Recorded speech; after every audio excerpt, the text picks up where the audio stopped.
28 जानेवारी 2026 रोजी सकाळी अजित पवार यांच्या विमानाचा अपघात झाला आणि या विमान अपघातामध्ये अजित पवार यांचा मृत्यू झाला. आता राज्याला आणि देशाला ही संपूर्ण बातमी न पटणारी होती, कारण की एवढ्या लवकर अजितदादा आम्हाला सोडून जाणार नाहीत अशी अनेकांची भावना होती. पण या विमान अपघातामध्ये अजित पवार यांचा मृत्यू झाला आणि अजित पवार यांच्या मृत्यूनंतर सोशल मीडियावर जोरदार चर्चा सुरू झाल्या. अजित पवार कमबॅक करणार आहेत, अजित पवार वापस येणार आहेत, अजित पवार जिवंत आहेत, अशा सुद्धा चर्चा सोशल मीडियावर मोठ्या प्रमाणात सुरू झाल्या. कारण काय होतं?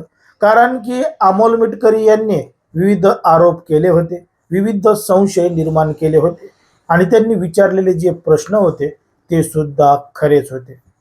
अमोल मिटकरींचा सगळ्यात पहिला प्रश्न होता की विमानामध्ये 6 जण होते, तर मग 5च मृतदेह कसं काय मिळाले? विमानाचा एवढा मोठा स्फोट झाला तरी विमानामध्ये असणारे जे कागदपत्र आहेत ते का जळाले नाही?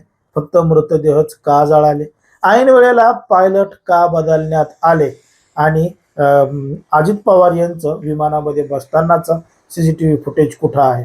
असे वेगवेगळे प्रश्न अमोल मिटकरी यांनी त्या ठिकाणी उपस्थित केले. त्यामुळं संशय मोठ्या प्रमाणात वाढला आणि सोशल मीडियावर मोठ्या प्रमाणात चर्चा सुद्धा सुरू झाल्या. कारण की अजित पवार एवढ्या लवकर निघून जातील असं कोणालाही वाटलं नव्हतं. मग चर्चा मोठ्या प्रमाणात सुरू झाल्या आणि त्याच्यावर स्पष्टीकरण देण्यासाठी पुढे आले ते म्हणजे रोहित पवार.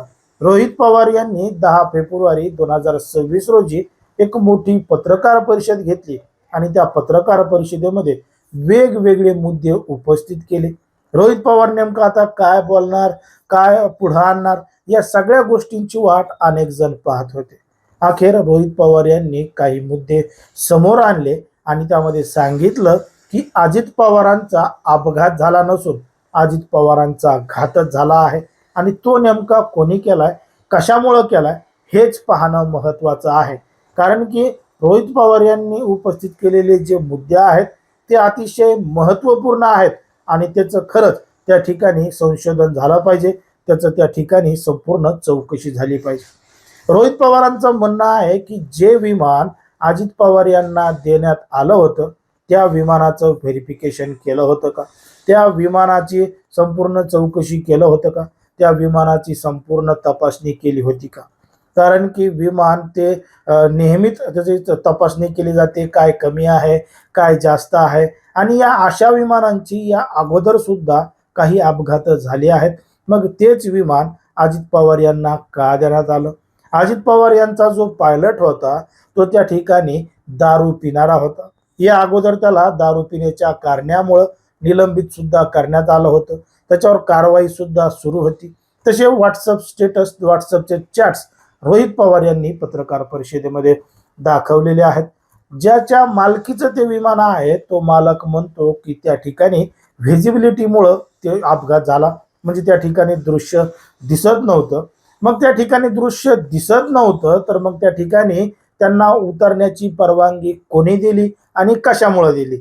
असे विविध प्रश्न रोहित पवार यांनी उपस्थित केलेले आहेत आणि रोहित पवार यांच्या प्रश्नांची उत्तरं आता मिळणं आवश्यक आहे.